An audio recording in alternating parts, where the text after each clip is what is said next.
ये चालू कर दें इसको।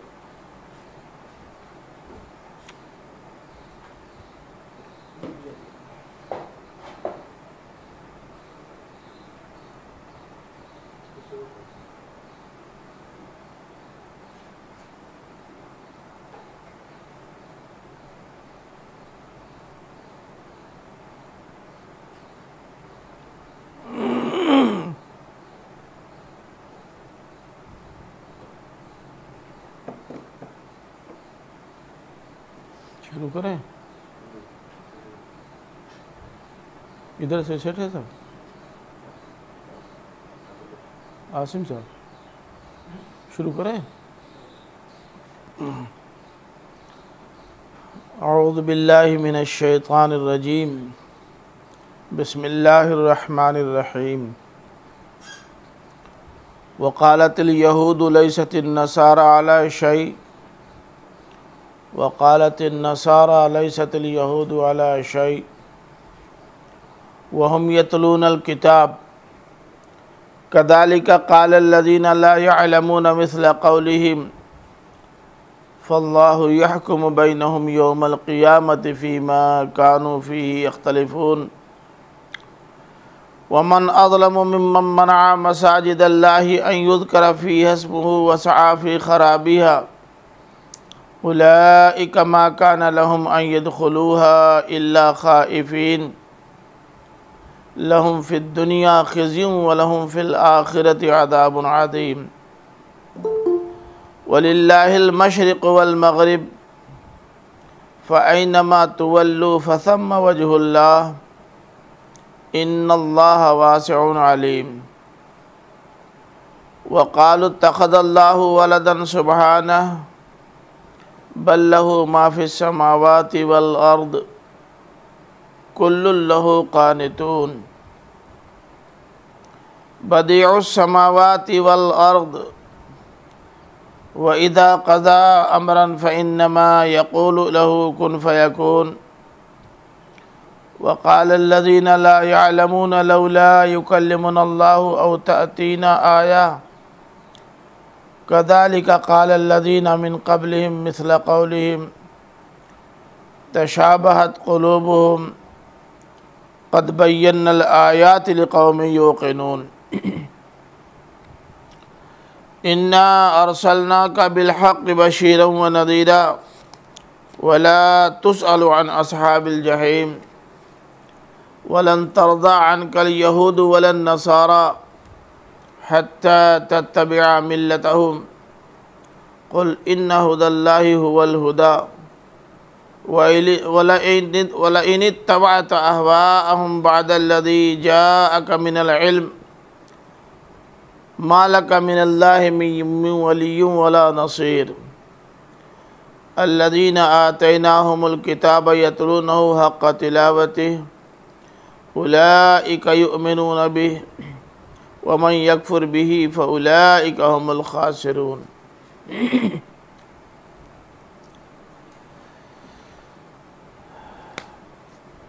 ये यहूद और नसारा एक दूसरे के बहुत सख्त दुश्मन रहे हैं और इनकी दुश्मनी का हाल ये था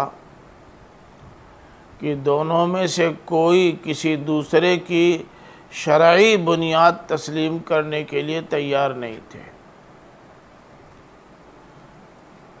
लेकिन जब इस्लाम आया तो इस्लाम की उभरती हुई ताकत को देखकर दोनों एक हो गए और अपनी पुरानी दुश्मनी इन्होंने भुला दी और ऐसा गठजोड़ इनके दरमियान हुआ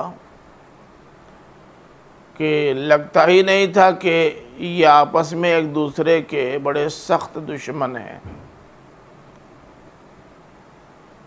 अल्लाह ताला ने उन दोनों के उसी बाहिमी इनाद और उनकी दुश्मनी का ज़िक्र यहाँ किया है।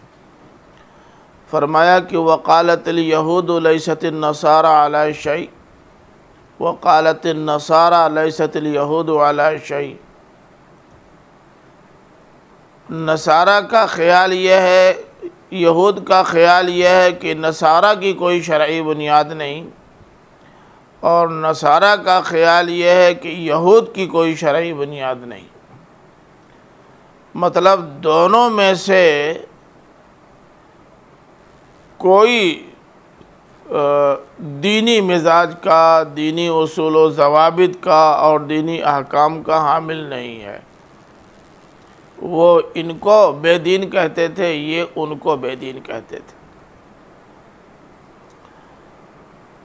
अल्लाह ताला ने फरमाया कि वहुम यतलूनल किताब, हालांकि ये दोनों अल किताब की तिलावत करते थे। और अल किताब से इशारा किसकी जानिब है? तौरात की जानिब है। तौरात उनकी भी मजहबी किताब और तौरात इनकी भी मजहबी किताब। दोनों तौरात को पढ़ते पढ़ाते, बाल्फाज़ दीगर आप कह सकते हैं कि दोनों का खुदा एक, दोनों की किताब एक, किताब शरीयत।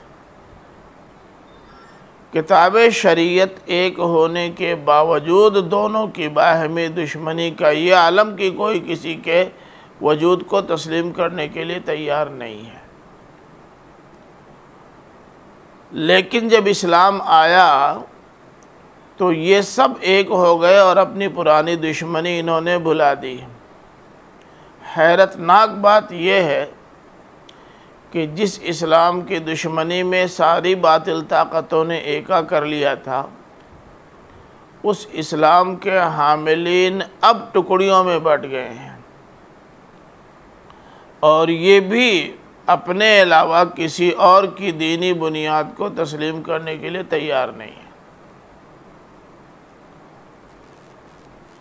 फरमाया कि बात यहीं तक नहीं कि यहूद और नसारा के दोनों में से कोई किसी की बुनियाद को तस्लीम करने के लिए तैयार नहीं थे और अब एक हो गए हैं, बल्कि इसी तरह की बात उन लोगों ने भी कही ला यालमूना, जो नहीं जानते। अब ये नहीं जानते से इशारा मुशरिकीन बनी इस्माइल की तरफ है। इनको ला यालमून इसलिए कहा गया है कि इनके पास कोई किताब हिदायत नहीं थी, तो इसलिए इनके इल्म की बुनियाद वही इलाही नहीं रह गई थी। ये मिसला कौलिहिम से दोनों बातों की तरफ इशारा हो रहा है। एक तो इस बात की तरफ कि जिस तरह यहूद नसारा को तस्लीम करने के लिए तैयार नहीं थे, नसारा यहूद को मानने के लिए तैयार नहीं थे, ठीक ऐसे ही ये बनी इस्माइल भी उनमें से किसी को मानने के लिए तैयार नहीं थे। एक पहलू ये भी है, और दूसरा पहलू ये है कि इन तीनों में शदीद तरीन दुश्मनी के बावजूद अब तीनों एक हो गए हैं। जिस तरह इस्लाम के ख़िलाफ़ हिर्ज़ा सराई यहूद व नसारा कर रहे हैं, उसी तरह की हिर्ज़ा सराई इन्होंने भी शुरू कर दी है। ला यालमून ने, अल्लज़ीना ला यालमून ने, यानी मुशरिकीन बनी इस्माइल ने। कारूरा से मिल गया, बातें सबकी एक हो गई, और हक़ के मुकाबले में बातिल ताकतें ऐसे ही हमेशा से मिला करती रही हैं, आज भी मिल रही हैं। गोया अब इन तीनों ने गठजोड़ कर लिया है। अल्लाह ताला ने फरमाया कि बावजूद कि इनका माजी निगाहों के सामने है और ये तीनों एक दूसरे की अहमियत और हैसियत को मानने के लिए तैयार नहीं थे, लेकिन अब तीनों एक हो गए हैं इस्लाम के ख़िलाफ़। अब ये तीनों कह रहे हैं कि ये इस्लाम एक ऐसा दीन है जिसका अल्लाह ताला से कोई ताल्लुक़ नहीं। ये एक नया गढ़ा हुआ और बिल्कुल इस इंसानियत मुखालिफ दीन है, और ये तीनों एड़ी चोटी का ज़ोर सर्फ कर रहे हैं इस इस्लाम को बेखुबुन से उखाड़ फेंकने के लिए। तो अल्लाह ताला ने फरमाया कि ठीक है, अब इनकी ज़बानें तो नहीं बंद की जा सकती, इनको मौका दिया गया है कि ये जो बकवास करना चाहें करें, हफ़वात जो निकालना चाहें निकालें, लेकिन ऐसा नहीं है कि इनकी गिरफ्त नहीं होगी। फरमाया फ़ल्लाहु यहकुमु बैनहुम यौमल क़ियामति फ़ीमा कानू फ़ीही यख्तलिफ़ून, अब क़यामत के रोज़ ही इनके दरमियान फ़ैसला होगा और फ़ैसला अल्लाह ताला करेगा उस चीज़ के बाब में जिसमें ये अहले इस्लाम या इस्लाम से इख्तलाफ कर रहे हैं। यहाँ मा कानू फ़ीही यख्तलिफ़ून से इशारा उनके बाहमी इख्तलाफ की जानिब नहीं है, क्योंकि यहाँ तो दिखाना ये है कि ये तमाम तर इख्तलाफ के बावजूद एक हो गए हैं। अब एक होने के बाद जो इनका इख्तलाफ है, जो इनका नज़ा है, जो इनकी मुखालफत है, वो तमाम तर इस्लाम के ख़िलाफ़ है। तो इसलिए अब इस्लाम की मुखालफत करने वाले, इस्लाम को हमेशा के लिए सफ़े हस्ती से मिटा देने वाले अपने हक़ में जो दलीलें ला रहे हैं लाएं, अगर यहाँ वो मानने के लिए तैयार नहीं हैं तो क़यामत के रोज़ बारगाह खुदाबंदी में हाज़िरी होगी और अल्लाह ताला वहाँ फ़ैसला फरमाएगा कि इन्होंने जो इस्लाम से इख्तलाफ किया उस इख्तलाफ की कोई बुनियाद है या नहीं। अब आगे फरमाया कि वमन अज़लमु मिम्मन मनअ मसाजिदल्लाहि अन युज़करा फ़ीहा इस्मुहु व सअ फ़ी ख़राबिहा उलाइका मा कान लहुम अन यदखुलूहा इल्ला खाइफीन। उससे बड़ा जालिम कौन हो सकता है जो अल्लाह की मस्जिदों में जाने और उसमें अल्लाह का नाम लेने से रोके। अल्लाह के घर में, मसाजिद तो अल्लाह के घर हैं, मस्जिद किसी की मिल्कियत तो होती नहीं, ना मस्जिद किसी का घर है, ये घर अल्लाह का है, अल्लाह का नाम लेने के लिए तामीर किया गया है। तो अब उससे बड़ा जालिम कौन हो सकता है जो अल्लाह ताला का ज़िक्र उसके अपने घर में ना लेने दे। इतना ही नहीं, वह सअ फ़ी ख़राबिहा,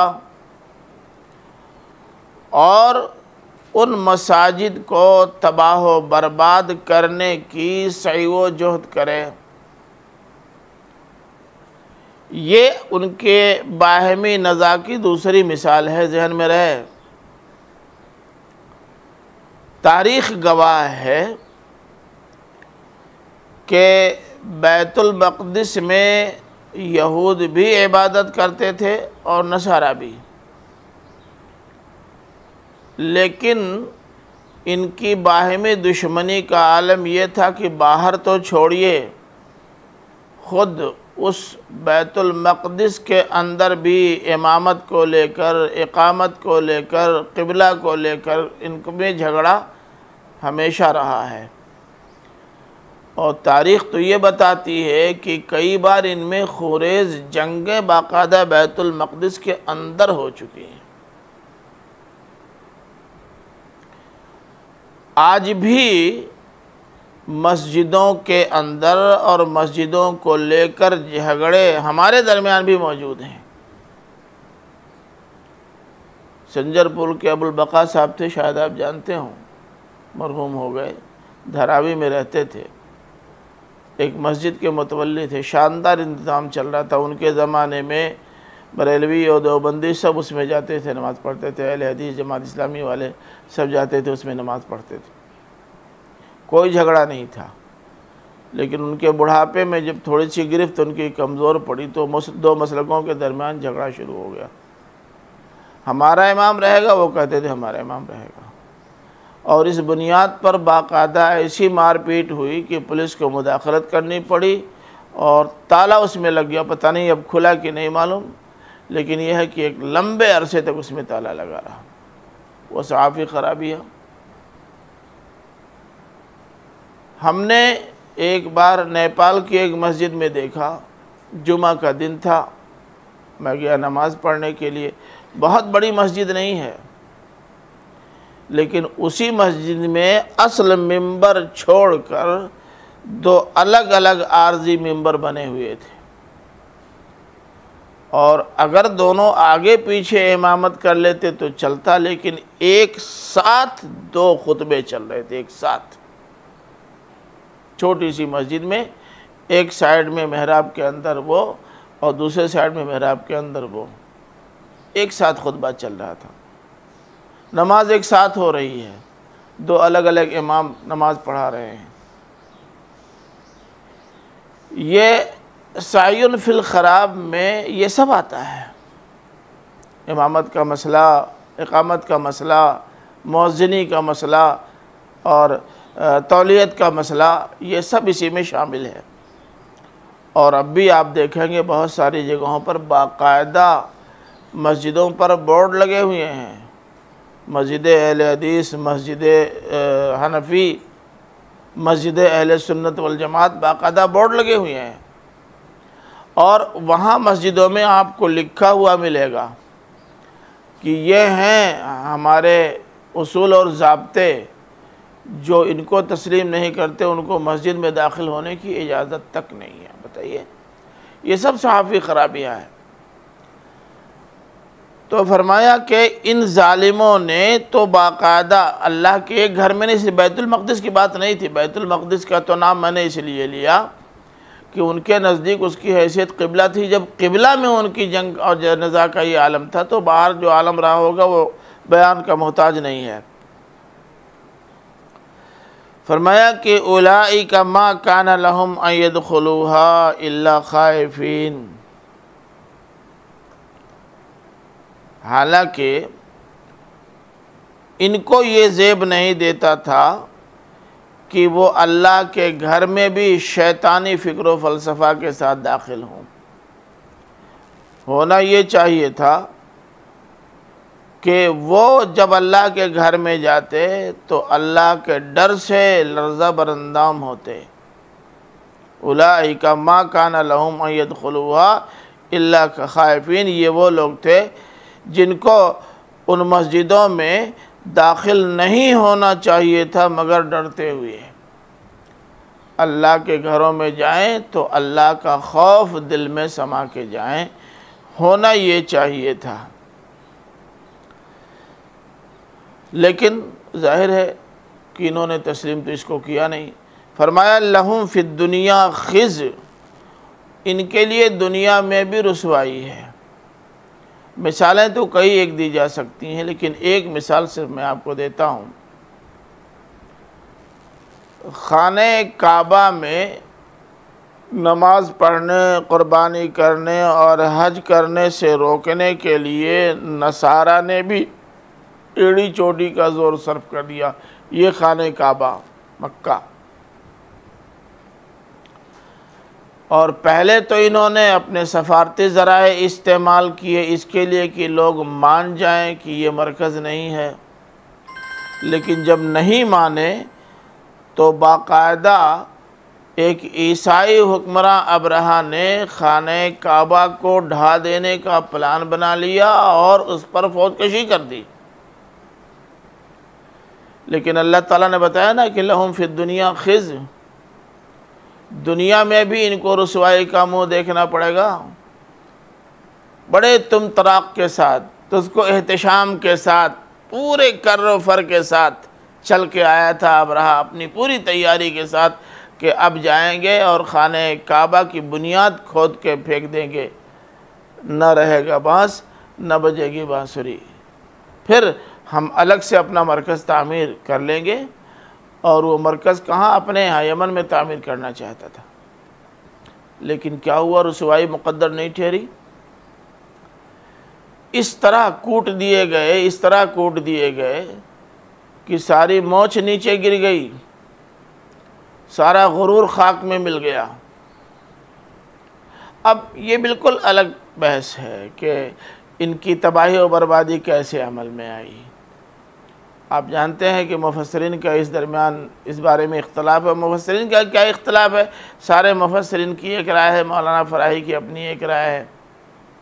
सारे मुफस्सिरीन ये कहते हैं कि मक्का वाले अपना घर बार और खाने काबा छोड़ छोड़ के चले गए और उन्होंने ये कहा कि अल्लाह का घर है, अल्लाह बचाएगा, हम अबरहा से पंगा लेने की पोजीशन में नहीं है। मौलाना फराई कहते हैं कि ये अरबों के मिजाज के ख़िलाफ़ है। जिस अरब का एक फ़र्द अपने ऊँटों के लिए बाकायदा दरबार अबरहा में पहुँच कर कह दे, सुना है तुम हमारे ऊँट हका के ले आए हो, कहाँ का हमारे हवाले कर दो। जिस कौम के एक फ़र्द की जुरात का ये आलम हो, वो पूरी की पूरी कौम अपना घर छोड़ करके अल्लाह का घर छोड़ के चली जाए। फिर इसमें भी इख्तलाफ है कि अबरहा की तबाही कैसे अमल में आई। अबरहा की तबाही आम मुफस्सिरीन के नज़दीक ये अबाबिल चिड़ियों ने कंकरियाँ बरसाईं और उससे उनके जिस्म गल गए, ख़त्म हो गए। ये कौन रुसवाई, ये कौन सी रुसवाई है? सैलाब आया बह गए, कौन सी रुसवाई? जलजला आया कुल गिर गया मर गए, कौन सी रुसवाई? रुसवाई तो ये है ना कि जो हरदम मोच पे ताव दे रहा उसकी मोच काट ले काटने वाला, तब ना रुसवाई हुई। मौलाना फराही ने जो राय दी है वो कई पहलुओं से बहुत मौजू मालूम होती है। मैंने तो ख़ुद पहली मर्तबा जब उस इलाक़े का दौरा किया तो ये जो जमरात हैं, उन जमरात के पास जाकर मौलाना फराही के नुक्ता नज़र का जायज़ा लेने की कोशिश की। मेरे साथ सिक्र और की शौकत भी थे, तो मुझे इनकी राय में दम नज़र आया। मौलाना फराही की राय में थोड़ा सा हालात का जायज़ा लेने, करीब जाकर मकामात को देखने से भी सूरत हाल वाज़ेह होती है। लेकिन ज़ाहिर है कि इस मौजू पर तो आप सूरह फील में बहुत तफसील से पढ़ चुके हैं, उसको दोहराने की ज़रूरत नहीं है। लेकिन फरमाया कि उनके लिए दुनिया में भी रुसवाई है। ये रुसवाई थी कि जिनको इन्होंने परेकाह के बराबर भी अहमियत नहीं दी, उन्होंने इनका भरता बना दिया। यह है रुसवाई। वलहुम फिल आखिरति अज़ाबुन अज़ीम, और आखिरत में तो इनके लिए बहुत बड़ा अज़ाब है ही। आखिरत में ज़ाहिर है कि इनको इतना बड़ा, देखिए अज़ाब अज़ीम, अज़ाब अलीम वग़ैरह के अल्फाज जब इस्तेमाल होते हैं ना, तो इसका मतलब ये होता है कि जिस अज़ाब की बात हो रही है, अज़ाब अज़ीम बताता है कि जिस अज़ाब की बात हो रही है उस जैसे अज़ाब का भी तसव्वुर तुम नहीं कर सकते। तो वो अज़ाब हमारे सामने मौजूद अज़ाबों के मुकाबले में इतना बड़ा होगा कि अगर उनकी तफसीलात अल्लाह ताला बयान भी फरमा दे तो वो हमारी गिरफ्त में आने वाली नहीं है, इसलिए अज़ाब अज़ीम कह के छोड़ देता है। ऐसे अज़ाब अलीम भी जिस किस्म के दर्दनाक अज़ाब की ताबीर के लिए है, वो हम बयान भी करना चाहें तो नहीं बयान कर सकते। तो इसलिए अल्लाह ताला अज़ाब अलीम कह के छोड़ देता। बस ये जहन में रहे कि वो मामूली अज़ाब नहीं होगा। ये नहीं कि ये CAA या और दूसरे चाहे जराइम रहे हों चाहे ना, मगर इल्ज़ाम की बुनियाद पर गिरफ़्तार किया गए हों और जेलों में जाने के बाद जो सज़ा दी गई हो, ये उसी किस्म की सज़ा नहीं। बहुत बड़ी सज़ा है, बहुत बड़ी सज़ा, इतनी बड़ी सज़ा कि उससे बड़ी सज़ा का तसव्वुर नहीं कर सकते, बल्कि उस जैसी सज़ा का भी तसव्वुर नहीं कर सकते।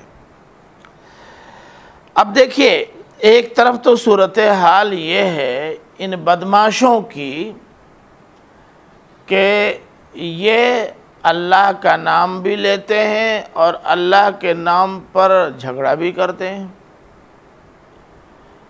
ये बाज़ इमारतों के अल्लाह के घर होने के दावेदार भी हैं और उन पर अपना दावा भी ठोंकते हैं और उनकी बुनियाद पर आस्तीनें चढ़ा लेते हैं, एक दूसरे के ख़िलाफ़ बरसरे पैकार हो जाते हैं। दूसरी तरफ अल्लाह ताला ने जो तालीम दी है वो बिल्कुल दूसरी है। ये तालीम जो आपको दी है ना, यही तालीम हज़रत ईसा को भी दी थी, यही तालीम हज़रत मूसा को भी दी थी। क्या? ला यजरिमन्नकुम शनआन कौमिन अन सद्दुकुम अनिल मस्जिदिल हराम अन तअतदू। ये कहाँ है? सूरह माइदा की आयत नंबर 2 है। अल्लाह ताला ने हुक्म ये दिया है कि किसी कौम की दुश्मनी चाहे किसी बुनियाद पर हो, तो मैं इस बात पर आमादा न करने पाए कि तुम उनके ख़िलाफ़ हद से तजावुज़ करो, सख्त इक़दाम करो, इसकी इजाज़त नहीं है। चाहे ये वो बदमाश हूँ जो मस्जिद हराम से लोगों को रोकते रहे हूँ, तब भी आम मस्जिदों की बात छोड़िए, अगर खाने काबा में भी दाखिल होने से कोई कौम तुमको रोक रही हो और अब तुम्हें मौका मिल गया है कि उनके साथ कार्रवाई कर सकते हो और उनकी शरारत का इंतकाम उनसे ले सकते हो, तो अल्लाह ताला ने फरमाया कि ऐसी बदमाश और बेहुदा कौम के ख़िलाफ़ भी एतदा की इजाज़त नहीं है, इसका हक़ नहीं है। अब जाहिर है कि जब इसका हक़ ही सिरे से मौजूद नहीं है, तो आज हमारी मस्जिदों में जो जंगें चल रही, उन जंगों की इजाज़त कहाँ से मिल गई? उसका हक़ किसने दे दिया? माना कि अल्लाह का घर है, लेकिन अल्लाह के घर में जो ज़ाब्ते और उसूल कार फरमा होंगे वो अल्लाह के बनाए हुए होंगे, हमारे और आपके बनाए हुए नहीं हो सकते। आगे फरमाया कि वलिल्लाहिल मशरिक़ वल मग़रिब फ़अयनमा तुवल्लू फ़सम्मा वजहुल्लाह इन्नल्लाह वासिउन अलीम। अब ये बताया है कि यहूद व नसारा के दरमियान नज़ा व इख्तलाफ किस बुनियाद पर हुआ। पहले तो सबका क़िबला खाने काबा ही की तरफ था, सबका, यहूद का भी और नसारा का भी।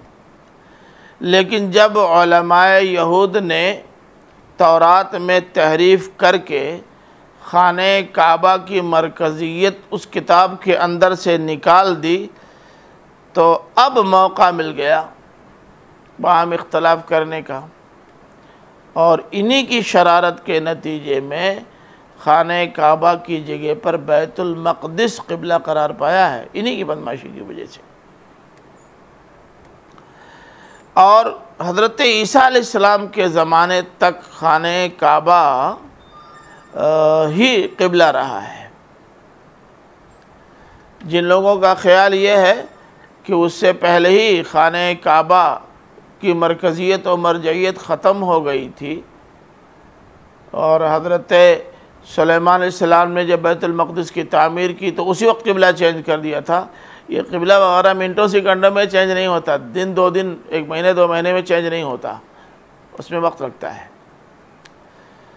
और कई दलीलें मेरे पास हैं, मगर एक दलील मैं आपको देता हूँ कि खाने काबा बिल्कुल इर्द गिर्द और उससे मुत्तसिल तो कोई मकान नहीं था। लेकिन जो लोग मदीना गए होंगे उनसे पूछिए कि मस्जिद नबवी चूँकि ये खाने काबा से उत्तर है, मालूम है ना, मक्का से मदीना उत्तर है, इतना पता है ना, तो मस्जिद नबवी का क़िबला तो दक्षिण होगा। मस्जिद नबवी से मुत्तसिल भी कमरे बने हुए थे, रिहायशी कमरे थे। वो रिहायशी कमरे कहाँ थे? गेट पर, किनारे थे, बात समझे ना। तो ये आम तौर से जो हुजरे या कमरे मस्जिदों से मुत्तसिल तामीर होते हैं वो साइड में होते हैं, ना सामने होते हैं ना गेट की तरफ होते हैं। और कुरान मजीद में लिखा हुआ है, सूरह मरियम की आयत नंबर 16 खोलिए, देखिए सूरह मरियम आयत नंबर 16।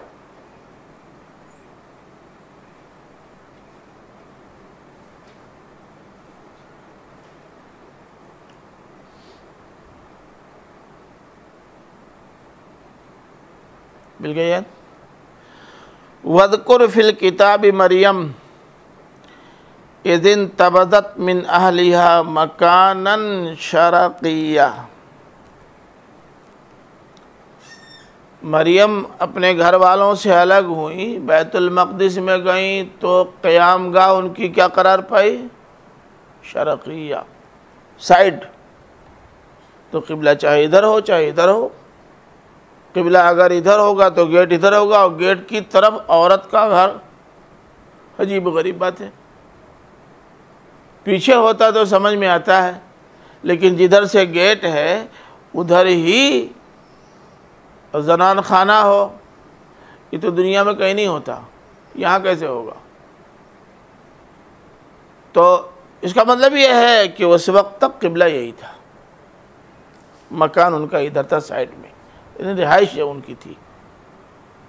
समझ में आ रहा है ना? समझ में आ रहा है?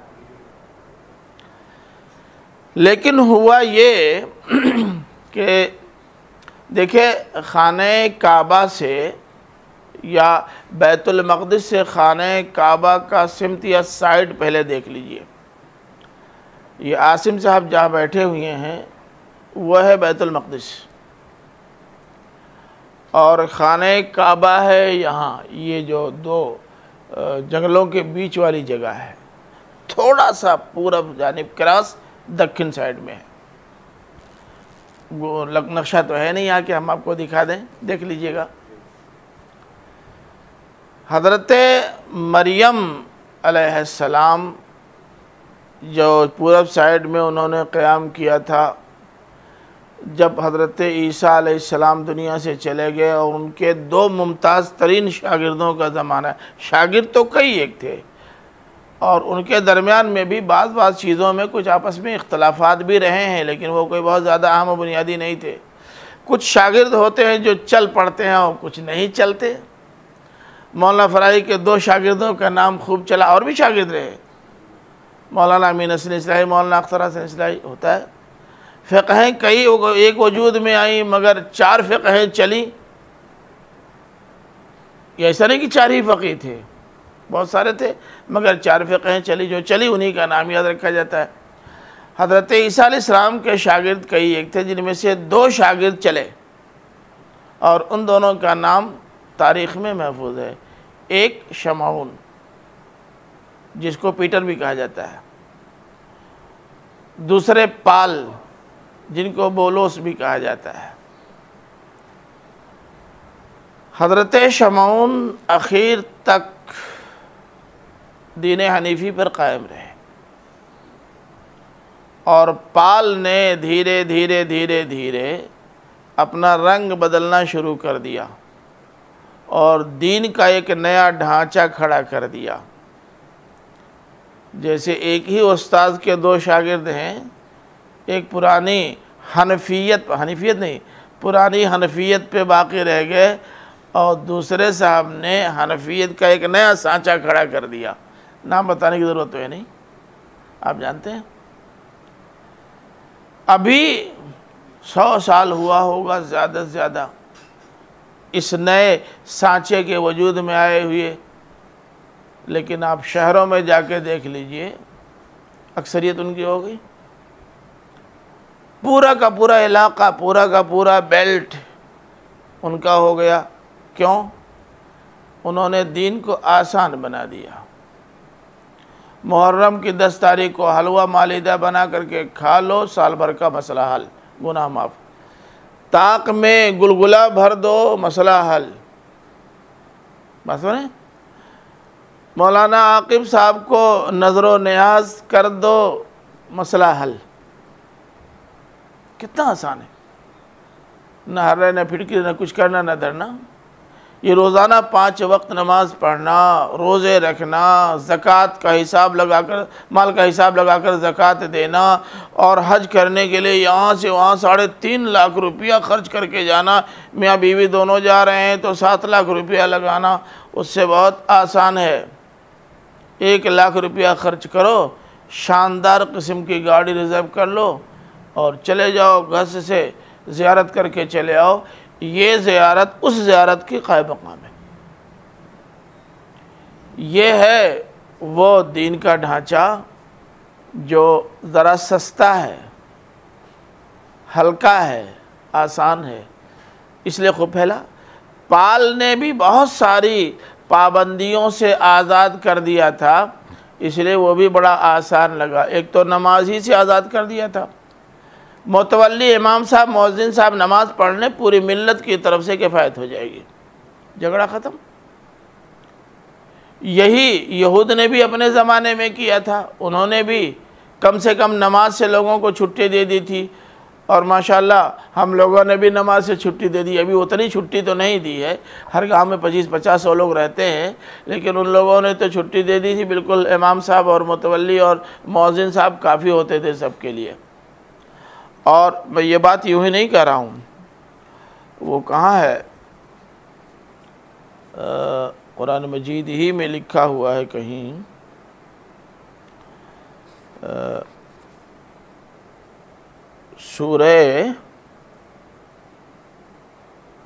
सूरह हज में है गालिबन। देखो खोलिए, सूरह हज खोलिए तो, सूरह हज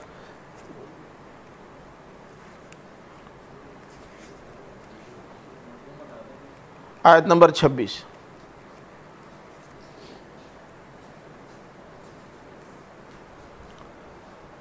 आयत मिल गई। वइज़ बव्वअना लिइब्राहीम मकानल बैत अल्ला तुशरिक बी शैआ व ताहिर बैत लिल्क़ाइफ़ीन वल क़ाइमीन वर्रुक्काइस सुजूद। याद करो, जबकि खाने काबा को हमने इब्राहिम का मकान बना दिया और हुक्म ये था कि मेरे साथ किसी को शरीक मत करना, और मेरे घर को तवाफ़ करने वालों, क़याम करने वालों, रुकू करने वालों, सजदा करने वालों के लिए पाक रखना। व अद्दिन फिन्नास बिलहज यातू का रिजालन वाला कुल्ल ज़ामिरिन यातीना मिन कुल्ल फज्जिन अमीक़। आम मुनादी कर दो हज की, लोग पैदल और लागर ऊँटनियों और सवारियों पर भी हर तरफ से आएंगे। इतना आएंगे, इतना आएंगे, इतना आएंगे कि पामाल रास्ता बन जाएगा। पहाड़ों के बीच में भी वो रास्ता बन जाएगा कि पता चल जाएगा कि आने जाने का रास्ता है। लियशहदू मनाफ़िअ लहुम व यज़कुरु स्मल्लाहि फ़ी अय्यामिन मालूमात अला मा रज़क़हुम मिन बहीमतिल अनआम फ़कुलू मिनहा व अतइमुल बाइसल फ़क़ीर, ताकि वहाँ हाज़िर हो करके अल्लाह का नाम लें कुछ मखसूस दिनों में, और अल्लाह ताला ने जो जानवर उनको दिए हैं उनको क़ुरबान करके खूब गोश्त खाएँ खिलाएँ। सुम्मल यक़ज़ू तफ़सहुम वल यूफ़ू नुज़ूरहुम वल यतव्वफ़ू बिल बैतिल अतीक़, और बाकायदा खाने काबा का तवाफ़ भी करें, वहाँ से अपनी गंदगी दूर करें, अपनी नज़रें पूरी करें। ये सब कुछ उन्होंने करने के लिए कहा था। ये अल्लाह ताला ने मकसद बयान किया था अपने घर की तामीर का, ये मकसद बाकी रह गया, उसकी मरकज़ियत तक ख़त्म हो गई, कोई चीज़ रही नहीं गई। अब देखिए, इन लोगों ने किया ये कि पाल ने बाद में उसमें एक और नया शोशा पैदा किया। उसने शोशा ये पैदा किया कि भाई लोग नमाज़ पढ़ते हैं, जिस तरफ रुख करके नमाज़ पढ़ें, लेकिन हज़रत मरियम की तरफ भी नमाज के बाद चेहरा करके ज़रा कुछ अपने नज़र नियाज़ और अक़ीदत का सबूत दें। तो अब इधर से घूम करके मशरिक़ की जानिब खड़े हो करके उनसे अपनी अक़ीदत का इज़हार करते थे। ठीक आज उसी तरह आपके यहाँ फ़र्ज़ नमाज हो जाने के बाद हमारे बहुत सारे भाई इस साइड खड़े हो करके चेहरा करके ऐसे खड़े हो करके अपनी अक़ीदत और मोहब्बत का इज़हार करते हैं नबी करीम सल्लल्लाहु अलैहि वसल्लम से। मालूम है? नहीं मालूम? इन्ना लिल्लाहि व इन्ना इलैहि राजिऊन। अगर लॉकडाउन ख़त्म हो जाए तो इस मर्तबा सिर्फ इसीलिए शहरों का दौरा कर दो, सिर्फ इसीलिए।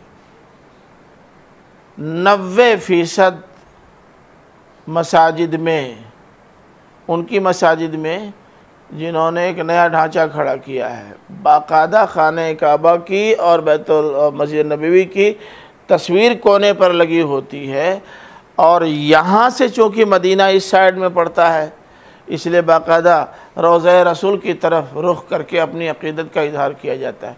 देखा ही नहीं कहीं। इन्ना लिल्लाहि व इन्ना इलैहि। लगता है आप लोग सरामीर एरिया से कभी बाहर नहीं गए। मुबारकपुर चले जाइए, देखा के चलेइए ना, ये तो बहुत दूर नहीं है। ये बीमारी बहुत पुरानी है। फिर धीरे धीरे धीरे धीरे नमाज़ों में भी रुख चेंज होने लगा। होते होते होते होते अब असल क़िबला गुम हो गया, इसलिए कि उनके उलमा और अकाबिर चाहते भी थे कि उसकी मरजइयत और मरकज़ियत जाए और इसकी मरकज़ियत कायम हो, जैसा कि अबराह ने भी चाहा था। इसकी मरकज़ियत को कायम करने के लिए सरकते सरकते क़िबला मशरिक़ में कर दिया। अब यहूद को उनके शैतान उलमा ने यह बावर कराया कि मियाँ ये तो गड़बड़ हो गया, अब हमारा क़िबला जो मशरिक़ की तरफ हो गया, तो हम जिस ईसा की और जिस मरियम की मुखालफत कर रहे हैं, हमारी अक़ीदतों का मरकज़ तो वही बन गए। तब क्या किया जाए? इधर चेहरा करें तो अपनी मरकज़ियत गई,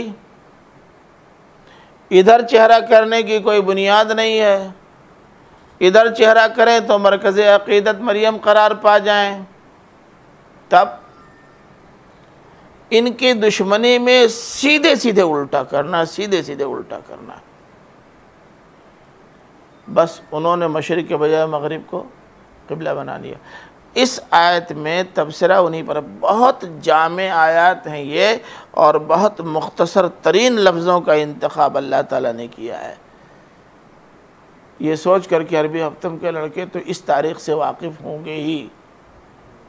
फरमाया वलिल्लाहिल मशरिक़ वल मग़रिब, मियाँ मशरिक़ और मग़रिब कुल अल्लाह के हैं, इसलिए मशरिक़ की तरफ चेहरा करो तब भी अल्लाह के समत ही की तरफ चेहरा हुआ, मग़रिब की तरफ चेहरा करो तब भी अल्लाह के समत ही की तरफ रुख हुआ। तो जहाँ तक समत इलाही का ताल्लुक़ है, समत इलाही तो ये भी है, ये भी है, ये भी है, ये भी है, लेकिन अल्लाह ताला ने क़िबला किसी समत को करार नहीं दिया है, पूरब पश्चिम मग़रिब मशरिक़ को करार नहीं दिया। कहाँ लिखा है? तौरात में है क्या? ज़बूर में है क्या? इंजील में है क्या? कुरान में है क्या? अल्लाह ताला ने कब समत को क़िबला करार दिया? बेशक वो भी समत अल्लाह ताला के, भी समत अल्लाह ताला के, लेकिन अल्लाह ताला ने क़िबला बनाया है किसी ख़ास समत को नहीं, क़िबला बनाया है उस मरकज़ को जिसको तुम्हारे दादा ने कायम किया था और बनाया था। बताओ वो मग़रिब में कि मशरिक़ में? अगर बात समत की होती फ़ैनमा तुवल्लु फ़सम्मा वजहुल्लाह, जिधर भी चेहरा कर लेते अल्लाह को पाते, लेकिन मसला समत का तो सिरे से है ही नहीं। फिर समत की बुनियाद पर क़िबला मुतय्यन करना क्या माना रखता है?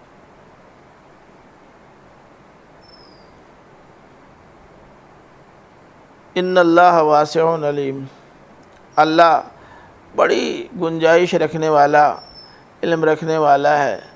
अगर बात खाली इसकी होती कि समत को क़िबला बनाना है, तो अल्लाह ताला इतनी गुंजाइश पैदा कर देता कि ये भी समत अल्लाह ताला का, वो भी समत अल्लाह ताला का, ये भी और ये भी, जिस तरफ चाहो रुक कर के नमाज़ पढ़ लो, चलेगा। यहाँ हाथ बांध लो, यहाँ हाथ बांध लो, यहाँ बांध लो, यहाँ बांध लो, चलेगा। अल्लाह ताला ने मुतय्यन नहीं किया ना। लेकिन जिसको अल्लाह ताला ने मुतय्यन कर दिया, मैंने अभी आयत आपको सूरज की सुनाई, अल्लाह ताला ने जिसको मुतय्यन कर दिया है, जिसे बैत अतीक करार दिया है, पुराना घर करार दिया है, और बाकायदा हज़रत इब्राहीम अलैहिस्सलाम से कहा था कि यह घर बनाओ, इसी खाने काबा को सारे लोगों का मरकज़ और क़िबला बनना है। जब उसके वो मुतय्यन हो गया तो अब समतों की क्या हैसियत बाकी रह गई? बेशक अल्लाह ताला वासे है, बड़ी गुंजाइश उसके यहाँ है, लेकिन गुंजाइश जब होती जब समत क़िबला बन सकता, तब ना। उसको क्या ज़रूरत थी सब पाबंदी लगाने की? वो आलिम है, उसे जानता है कि अगर कोई मरकज़ मौजूद ना हो, मरकज़ होने की सूरत में तो बेसमती का ये आलम कि कोई पूरब और कोई पश्चिम हो जाता है, और अगर मरकज़ भी ना रहे तब क्या होगा? इसलिए अल्लाह ताला ने मरकज़ बना दिया। अलीम का मतलब उसे जानता था कि बग़ैर मरकज़ के ये लाइन सीधी नहीं रख पाएंगे। अगर क़िबला आपका मुतय्यन ना होता तो जनाजे की नमाज में ऐसे ही लाइन सीधी नहीं रहती है, कोई उत्तर, कोई दक्षिण, कोई पूरब, कोई पश्चिम खड़ा हो जाता है। कोई खासियत नहीं थी, कोई खासियत नहीं थी, कोई मरकज़ चाहिए था। देखिए, एक राय ये है कि अल्लाह ताला ने उस मकाम को पूरी दुनिया का मरकज़ होने की वजह से मरकज़ बनाया ताकि दुनिया के सारे लोग उस तरफ चेहरा कर सकें। एक राय ये भी है, वो हो सकती है, कोई हर्ज नहीं। बाज़ हदीसों से ये भी मालूम होता है कि हज़रत आदम अलैहिस्सलातु वस्सलाम को जहाँ उतारा गया जगह वही थी। अब उसमें से एक श्रीलंका और एक जिद्दा पहुँच गया, कैसे ये हमको नहीं मालूम, मगर ये है जिद्दा तो बहुत करीब है, 70-80 किलोमीटर दूर, 100 किलोमीटर मान लीजिए, वहाँ पहुँचना तो आसान था। अब दादी औरत थी, चली गई, लेकिन मर्द तो वहाँ से छलांग लगा के श्रीलंका भी आ सकता था, मगर आए कैसे? वहाँ से आने के लिए कोई रास्ता ही नहीं सिवाय समंदर के, कैसे गए नहीं मालूम। बहरहाल है, एक राय ये भी है, लेकिन बस कोई मरकज़ बनाना था। और अल्लाह ताला ने हज़रत इब्राहीम और हज़रत इस्माइल को जब उस जगह ठहराया और उनको वो शोहरत दवाम अता कर दी जिसकी बुनियाद पर अब क़यामत तक लोग उनको अपना बाप समझते रहेंगे, तो बाप से निस्बत जो होती है वो बड़ी ज़ोरदार होती है। तो इसलिए उसी वक्त क़िबला मुतय्यन कर दिया कि जब तक ये लोग अपने बाप को याद रखेंगे तब तक बाप की मीरास हर पहलू से लोगों के ज़हनों में रहेगी। न करें अलग बात है, लेकिन रहनी चाहिए। तो असल बात यह है। अब देखिए कि इन आयत को सामने रखिए तो 2-3 बातों का सुराग मिलता है। एक बात तो ये कि मियाँ मशरिक़ और मग़रिब का झगड़ा ही फजूल है जो यहूद और नसारा ने खड़ा कर रखा है, क्योंकि समतें तो कुल अल्लाह की हैं। खुसूस कुछ होना चाहिए ना, मशरिक़ को या मग़रिब को क्या खुसूस। दूसरी बात ये बताए कि समत मशरिक़ या समत मग़रिब क़िबला है ही नहीं, समत नहीं क़िबला है, बल्कि असल क़िबला खाने काबा है जो बैतुल मक़दिस के वजूद में आने से पहले बन चुका था, जैसा कि अभी आपको बताया गया। हज़रत इब्राहीम ने बनाया था, और बैतुल मक़दिस को किसने बनाया? हज़रत सुलेमान अलैहिस्सलाम ने।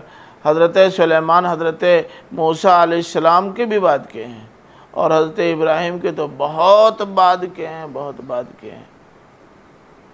तो बहुत क़िबला करार पा गया हज़रत इब्राहीम और इस्माइल के ज़माने में, और मरकज़ बना रहे हैं आप बैतुल मक़दिस को, जिसकी तामीर हुई है बहुत बाद में। क्या हज़रत सुलेमान अलैहिस्सलाम ने कहीं कहा कि इसी को मरकज़ हमारे दादा बना के गए थे, तामीर करने का मौका हमको मिल रहा है? कहीं कहा? तौरात में, इंजील में, ज़बूर में कहीं इसका ज़िक्र नहीं है। तो आखिर उन्होंने जो मरकज़ बनाया था, जो क़िबला बनाया था, वो कहाँ गया और क्यों? तीसरी अहम बात जो सूरह मरियम वाली आयत से मालूम होती है, जैसा कि मैंने बताया कि वज़कुर फ़िल किताब मरियम इज़ इंतबज़त मिन अहलिहा मकान शरक़िया, उससे ये साफ मालूम होता है कि क़िबला ना मशरिक़ की तरफ था ना मग़रिब की तरफ,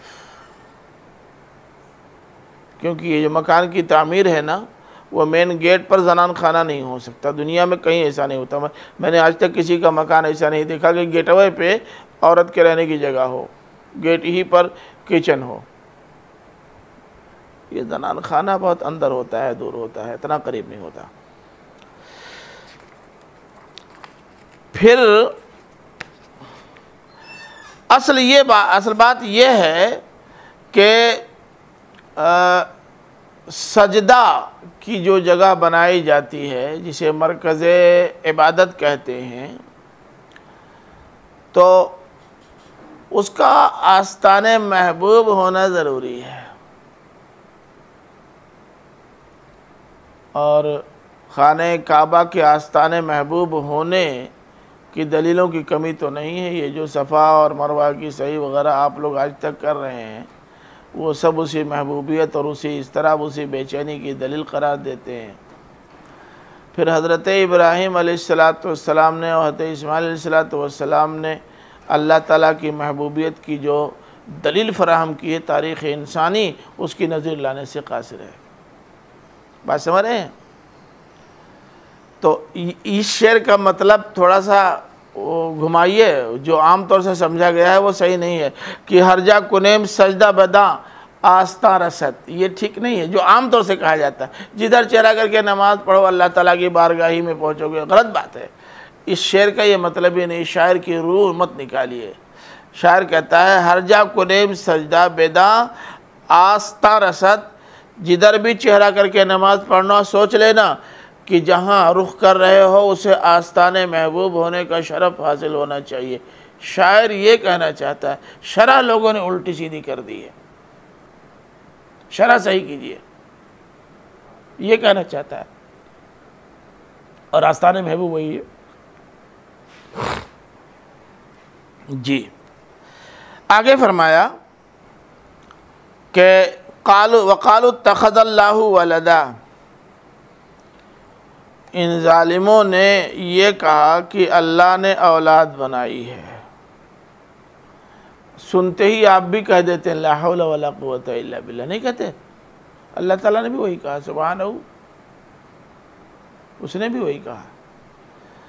ये वलद औलाद के माना में है, महज लड़का के माना में नहीं है। और वलद औलाद के माना में आता है, आपके कुरान मजीद में भी कई जगहों पर इस्तेमाल हुआ है। एक जगह सिर्फ देख लीजिए, सूरह निसा खोलिए, सूरह निसा, सूरह निसा खोलो बाबा जल्दी से, ना देर मत करो। अभी आसिम साहब कह देंगे हो गया घंटा 20 मिनट, जल्दी करो। एक आयत नंबर 11, आयत मिल गई। वली अबवैहि लिकुल्लि वाहिदिम मिनहुमा सुदुस मिम्मा तरक है इन काना लहू वलद। वलद बमाने औलाद है कि खाली लड़का? बोलिए, खाली लड़का? लड़का हो तब माँ का ये हिस्सा बनेगा, लड़की हो तो माँ का हिस्सा बढ़ जाएगा। औलाद के माना में हुआ ना। फ़इल्लम यकुन लहू वलदुन व वरिसहु अबवाहु फलिउम्मिहि सुलुस, लड़का हो तब भी ये हिस्सा बनेगा, लड़की हो तब भी ये हिस्सा। मालूम हुआ कि ये वलद औलाद के माना में और सूरह निसा में और कई जगहों पर वलद औलाद के माना में इस्तेमाल हुआ है, मगर कुल का इस्तिक़सा मकसूद नहीं है। तो फरमाया कि इन्होंने कहा अल्लाह ने औलाद बनाई है। और आपको पता है कि लोगों ने कैसे कैसे औलाद बनाए हैं, बताने की ज़रूरत तो है नहीं। सूरह तौबा आयत नंबर 30, क़ालतिल यहूद उज़ैर इब्नुल्लाह। अभी जी है ना, ये यहूद का दावा है कि उज़ैर अल्लाह के बेटे हैं। वक़ालतिन नसारा अल मसीह इब्नुल्लाह, ये भी सूरह तौबा आयत नंबर 30 में है। नसारा का अक़ीदा ये है कि अल मसीह अल्लाह के बेटे हैं। अब बताओ औलाद बनाई कि नहीं? अच्छा, अजीब तमाशा है, औलाद बनाने के मामले में इस कदर फैयाज़ वाक़े हुए हैं लोग। हज़रत उज़ैर को अल्लाह का बेटा क्यों बनाया मालूम है? क्यों? हाँ, मतलब तौरात के सारे नुस्खे नापैद हो गए थे। दुश्मनों ने ख़ास तौर से फ़लस्तीनियों ने इनके साथ जो जुल्म किया था, एक एक नुस्खा तलाश करके तौरात का जला दिया था। और उस ज़माने में तौरात के इतने नुस्खे भी नहीं हो सकते थे जैसे कुरान के नुस्खे आज इस छपाई के ज़माने में हैं।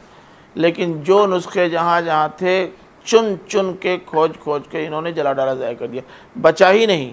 सदियों बाद उज़ैर ने लोगों से मिलकर और अपने इल्म और याददाश्त के मुताबिक, याददाश्त अपने इल्म के मुताबिक, और जिन लोगों के पास कुछ चीज़ें महफूज थीं उन सब से मिल मिला करके एक नया एडिशन तौरात का तैयार किया। इनका कहना यह है कि ये वही तौरात है जो गायब हुई थी। और सदियों बाद सेम वही किताब वजूद में लाने के लिए या तो अल्लाह ताला वजूद में लाया या तो उसका बेटा ही वजूद में ला सकता, दूसरा कैसे वजूद में लाएगा? तो ये अल्लाह के बेटे इन्होंने अपने बाप से पूछ के लिख दिया। कौन? ये दावा तो उनका ही था कि वही है सेम। हाँ लिखा है ना। तो यहूद ने यही दावा किया है कि ये वही तौरात है जो पहले मौजूद थी बस। अब दलील उसकी ये है कि हमको तो नहीं मालूम, लेकिन हमारे दरमियान जो कुछ चीज़ों के हाफिज जी लोग हैं वो बता रहे कि हाँ यही बात तो उसमें थी, हाँ यही बात तो उसमें थी। इन जालिमों को ये मालूम होना चाहिए कि उज़ैर ने जो तौरात तैयार की थी इन्हीं हाफिज जी से लोगों से जिन्होंने थोड़ा थोड़ा याद रखा था उन्हीं से पूछ पूछ के तैयार की थी, और जो बचा वो अपनी तरफ से मिला दिया। उसी को ये दलील बना रहे हैं कि ये सेम वही तौरात है जो अल्लाह ताला ने भेजी थी। देखिए, कोई मफरूज़ा कायम करने के लिए बहुत मजबूत दलील नहीं चाहिए, मफरूज़े दलील पे कायम नहीं होते हैं। तो उनका अक़ीदा उज़ैर के बाब में ये था और ईसाइयों का अक़ीदा हज़रत ईसा अलैहिस्सलाम के बारे में था। ये तो सीधे ही कहते हैं कि अगर वो अल्लाह के बेटे ना होते तो बग़ैर बाप के पैदा होते हैं। अल्लाह ताला के बेटे हैं। ख़ुद अल्लाह ताला ने कहा कि हमने रूह फूंकी, ये रूह फूंकना इस्तिआरा है, यानी अल्लाह ताला ने अपनी बीवी मरियम के साथ मुजामत की और ये वजूद में आ गए। ये उनका अक़ीदा है कि अल्लाह के बेटे हैं। और कुफ़ार और मुशरिकीन ने भी कहाँ कम किया, उन्होंने सीधे कह दिया कि अल मलाइकतु बनातुल्लाह, सारे फरिश्ते अल्लाह की बेटी, यानी औलाद सब मानते हैं। सुबहानहू, कहाँ अल्लाह की वो आला और बाला ज़ात और कहाँ उस फर्श मखमल में टाट के ये पैबंद, क्या फजूल बात है। अरे भाई, किसी हाथी की बीवी चूंटी नहीं हो सकती, क्या बकवास कर रहे हो? सोचो, कुछ सोच के बोलो। अल्लाह ताला की वो बाज़मत और बुलंदो बाला ज़ात जिस तक रसाई की किसी की नहीं। फरिश्तों का हाल यह है कि अगर वो अपने असली रूप में नज़र आ जाएं तो आपका सूरज छुप जाए। कुर्सी पर बैठे हुए थे जिब्रील अमीन, और कुर्सी पर बैठने के बावजूद पता नहीं बांग्लादेश में बैठे थे कि और आगे कहीं बैठे थे, और ऐसे झुक करके तो अल्लाह के रसूल से बात कर रहे थे। काबा काबा कौसैन, कुर्सी बैठ के ऐसे झुके, तब अल्लाह के रसूल तक बात पहुंचाई। खड़े हो जाते तो अल्लाह के रसूल अगर ताकते भी तो अमामा गिर जाता। ये तो फरिश्ते की बात है। सुबहानहू, अल्लाह बहुत अजीम है, बहुत अजीम है, बहुत अजीम है। उसके साथ कोई जोड़ किसी पहलू से चल ही नहीं सकता, चाहे तख्लीक का मामला हो, चाहे कुदरत का मामला हो, और चाहे शौहर और बीवी और औलाद और वालिदैन का मामला हो, कोई जोड़ नहीं। वो बहुत अजीम है, बहुत अजीम है। इतने अजीम के साथ इतने अदना लोगों का जोड़ नहीं मिलाया जा सकता।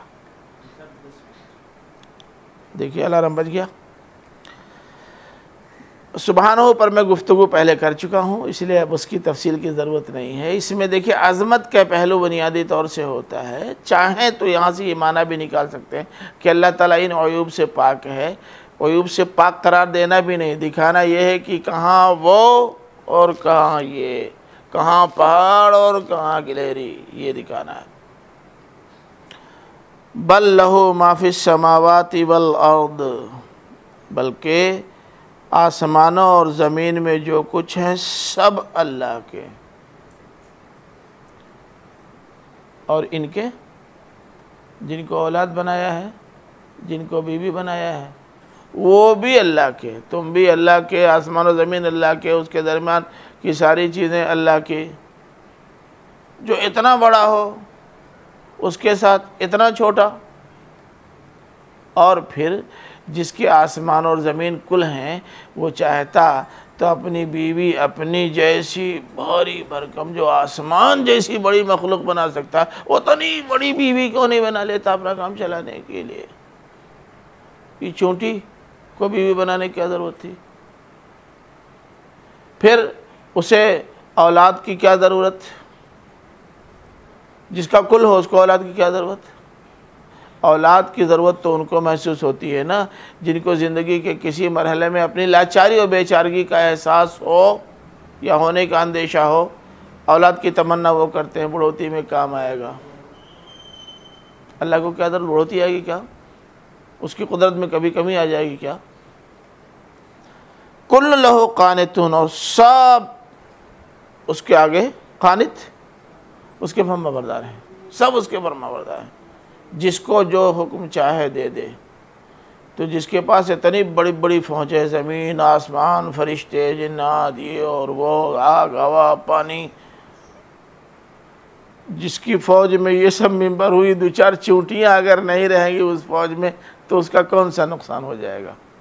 अब बताएं, हमारी आपकी हैसियत इतनी बड़ी बड़ी मखलूक़ात के मुकाबले में क्या उतने ही नहीं जितने हैं जैसे हमारे मुकाबले में चूंटी, बल्कि और कम। अपनी जगह पर आसमान को रखिए और अपने आप को चूंटी की जगह पर रखिए। देखिए, यह चूंटी को अपनी जगह पर रखिए, यह हजम छोटा पड़ जाएगा, बड़ा नहीं होगा। बदीउस समावाति वल अर्द,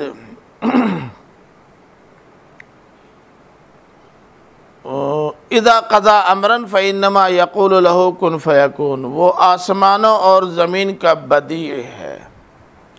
मैं आपको बता चुका हूँ अल्लाह ताला ने कई नाम अपने कुरान मजीद में गिनाए हैं। खालिक, मुब्दे, मुसव्विर, फातिर, जाइल, ये सब अल्लाह ताला अपने नाम गिनाए हैं ना। मुझे लगता है शायद उसमें बदी का नाम मैंने नहीं लिया था उस रोज़। क्यों शहरान, आप भी तो थे ऑनलाइन, बताइए ना। गालिबन बदी का लफ्ज़ नहीं आया था। सुनिए, इन कुल के माने होते हैं पैदा करने वाले के, मगर हर पैदा करने में थोड़ा थोड़ा फ़र्क है। खाका बनाना ये भी पैदा करना हुआ, खाके में रंग भरना ये भी पैदा करना हुआ, डंडिंग बेंडिंग करना ये भी पैदा करना हुआ, ये सब ही है। बदी कहते हैं उस हस्ती को जो चीज़ों को अदम से वजूद में लाती हो। अदम से वजूद में लाना नहीं है, अब ले आए, उसी से बिदात है। जिसकी कोई असल ना हो उसे लाके खड़ा कर देना, इसी का नाम बिदात है। और आप लोग कहते हैं बिदात नाजायज़ है, क्यों है ना? कुल बिदअतिन ज़लाला, तो अल्लाह ताला भी ज़लाला में हुआ, क्योंकि तो खुद ही कह रहा है बदीउस समावाति वल अर्द, अल्लाह ताला बिदअती है।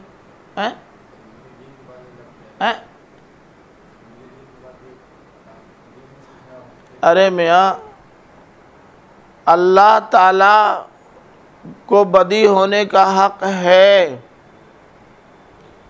क्योंकि जो काम भी वो कर रहा है कुल तो नया कर रहा है। कोई बेस तो उसका पहले से मौजूद नहीं है। अल्लाह ताला को किसी के सामने जवाब दे तो होना नहीं है। किसी ने अल्लाह ताला को बनाया और हुक्मरानी तो दी नहीं है। अल्लाह ताला के ऊपर किसी का निज़ाम तो चलना नहीं। आपके ऊपर, आप मालिक नहीं हैं, मालिक के नुमाइंदे हैं। नुमाइंदे को ये पावर नहीं है, समझा आपने? तो आपको यह हक़ नहीं है, अल्लाह ताला को हक़ है। जैसे मुतकब्बिर होना अल्लाह का हक़ है, आपका नहीं। मुतकब्बिर वो हो सकता है जो सबसे बड़ा हो, जो अपनी बड़ाई का दावा ठोक दे सही। हम में कौन है जो अपनी बड़ाई का दावा ऐसा ठोक दे जो बिल्कुल सही हो? हमसे बड़े आसिम साहब हैं, आसिम साहब से बड़े मुफ्ती साहब हैं, सब एक से एक बड़े मिल जाएंगे। उम्र में नहीं, उम्र में सब छोटे हैं, इल्म में, फ़िक्र में हो सकता है। तो दुनिया में कोई है ही नहीं जो ये कह सके कि हम सबसे बड़े हैं, हम सबसे बड़े हैं। इसलिए आपको हटने का हक़ नहीं, अल्लाह ताला को हक़ है, वो है सबसे बड़ा। उसका हाल तो ये है कि इदा क़ज़ा अमरन फ़इन्नमा यक़ूलु लहू कुन फ़यकून, जब वो किसी मामले का फ़ैसला कर लेता है कि ये होना है तो कहता है हो जाए, हो जाता है। आप कह दीजिए हो जाए, हो जाए, ए सारे उलूम मेरे दिलो दिमाग में भर जाओ, मैं अभी मौलाना होना चाहता हूँ, हो जाओ, नहीं हो सकते। सिर्फ अल्लाह ताला को या उसी के इख्तियार में ये है, उसके अलावा। तो जिसके पास कुन फयकून की ताकत मौजूद है, उसे इन सहारों की क्या ज़रूरत, जो सहारे लोगों ने उसके साथ जोड़ रखे हैं। कोई तुक नहीं है, कोई मौका नहीं है। हाँ जी, हाँ हाँ, तो कुनूत तो इताअत में फ़र्क है ना। इताअत तो हुक्म मानने के माना में सिर्फ आता है, चुनांचे आप वालिदैन के भी मुती हो सकते हैं, लेकिन कुनूत में जिस फरमाबरदारी की बात है वो इताअत तो नहीं है ना। वो जिसको बोलते हैं आप आत्मसमर्पण, नहीं हिंदी जानते, मुकम्मल तौर से अपने आप को अल्लाह के हवाले कर देने के लिए। अब ये माना इताअत में कहाँ से आएगा? आप पर मेरी इताअत लाजिम है कि नहीं, मगर कुनूत तब। ये आयत अल्लाह ताला के औलाद होने की ज़रूरत की भी नफ़ी करती है ना।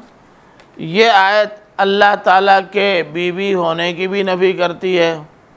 ये आयत अल्लाह ताला की मोहताजगी की भी नफ़ी करती है, ज़रूरत ही नहीं। आगे फरमाया कि वक़ाल लदीना ला यअलमून लौला युकल्लिमुनल्लाहु औ तातीना आया कज़ालिका क़ाल लदीना मिन क़ब्लिहिम मिस्ल क़ौलिहिम तशाबहत क़ुलूबुहुम क़द बय्यनल आयाति लिक़ौमिन युक़िनून। और उन लोगों ने कहा जो ला यअलमून है, नहीं जानते। अभी पीछे बता चुका हूँ, ला यअलमून से मुराद मुशरिकीन बनी इस्माइल। अब ये भी कहने लगे हैं क्या, लौला युकल्लिमुनल्लाह, अल्लाह हमसे डायरेक्ट बात क्यों नहीं करता? होना तो चाहिए था ना कि वो अल्लाह ताला आता हमारे पास, सब लोगों को बुलाता, जैसे नाज़िम साहब सब लोगों को बुलाते हैं और बुलाने के बाद एक हिदायत देते हैं, भाई देखो ये हमने फ़लाँ साहब को सदर मुदर्रिस बना दिया है, या बाकायदा वहाँ से कोई उनकी तहरीर आती। ये क्या कि आए और आने के बाद हमको नाज़िम साहब ने या इंतज़ामिया ने सदर बनाया। दुनिया में ऐसे कहीं होता है क्या? ठीक है, ये अल्लाह के रसूल हैं, इसमें कोई शुबहा नहीं है, लेकिन अल्लाह ताला आके हमसे बताए तो कि ये हमारे रसूल और नबी हैं, क्यों नहीं बताता? अब इतने बड़े हो गए हैं कि इनको आएगा अल्लाह बताने के लिए। या कहते थे कि चलो अगर ऐसा नहीं है तो कोई दलील ही ऐसी आ जाती कि अगर हम नबूवत और रसालत का इनकार करते तो फ़ौरन उस निशानी के ज़रिए हमारी आँख खुल जाती। न मानते डंडा बरस जाता, न मानते आँख फूट जाती, न मानते मुंह बंद हो जाता, न मानते हार्ट अटैक हो जाता। कुछ तो होता ना, कोई निशानी ऐसी आती कि ना मानने की सूरत में कोई अल्लाह ताला का ऐसा आज़ाब आ जाता जिससे ये बात क्लियर हो जाती कि ये रसूल मानना पड़ेगा। अल्लाह ताला ने इस पर तबसरा ये किया कि कज़ालिका क़ाल लदीना मिन क़ब्लिहिम मिस्ल क़ौलिहिम, इनसे पहले के जो गुजरे हैं ना वो भी इन्हीं की तरह बातें करते थे। ये यहूद और नसारा भी इसी किस्म की बात करते थे। इन बदमाशों ने भी कहा कि अरिनल्लाह जहरतन, लाओ अल्लाह ताला को हमारे सामने, क्या ज़रूरत है वहाँ से हुक्म भेजने की, आगे सीधे सीधे क्यों नहीं कहता, आओ बुलाओ लाओ। बात तो वही है। तशाबहत क़ुलूबुहुम, असल में दोनों के दिल एक दूसरे के मुशाबे हैं। जो अंदाज़ फ़िक्र उनका था वही अंदाज़ फ़िक्र इनका है, इसलिए नतीजा भी एक ही सामने आ रहा है। अंदाज़ फ़िक्र एक होगा तो नतीजे फ़िक्र भी यकसा सामने आएगा। क़द बय्यनल आयाति लिक़ौमिन युक़िनून, हमने सारी निशानियाँ खोल खोल कर लोगों के सामने रख दी हैं, जिससे इनके लिए ये समझना आसान हो गया है कि हम अल्लाह हैं और ये हमारे बंदे हैं और ये हमारे रसूल हैं। देखिए अल्लाह ताला ने जो जवाब दिए हैं उनमें एक तो ये है कि जिस तरह की निशानी ये मांग रहे हैं उसी तरह की निशानी माजी में भी मांगी गई। दूसरी बात यह कि तुम्हारी रसालत और दावत के हक़ होने की बहुत सारी निशानियां हैं। इनमें सिर्फ़ उन्हीं को अहमियत देने की ज़रूरत है जिनको अल्लाह ताला ने अहम करार दिया है। अब मिसाल के तौर पर देखिए, तुम्हारे रसूल होने की दलील, तुम्हारा माजी और तुम्हारा हाल दोनों एक दूसरे से हम आहंग है।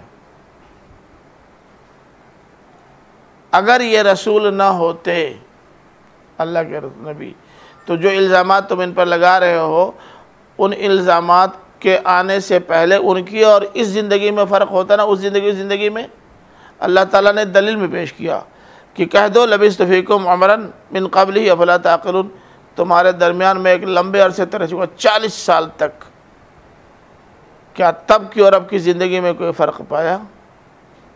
तब इल्ज़ाम नहीं था, तब तो अमीन और सादिक था, अब झूठा कैसे हो गया? जी, तो बंद करना होगा। अच्छा, तब जाने दीजिए, अब इसी पर रोक देते हैं, कल इंशाअल्लाह गुफ्तगू आगे होगी। कोई सवाल हो तो कर सकते हैं।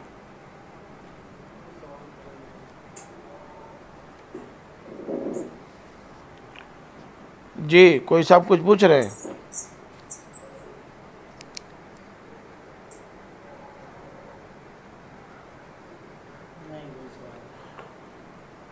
अक़ूलु क़ौली हाज़ा व अस्तग़फ़िरुल्लाह ली व लकुम व लिसाइरिल मुस्लिमीन फ़स्तग़फ़िरूहु इन्नहु हुवल गफ़ूरुर रहीम।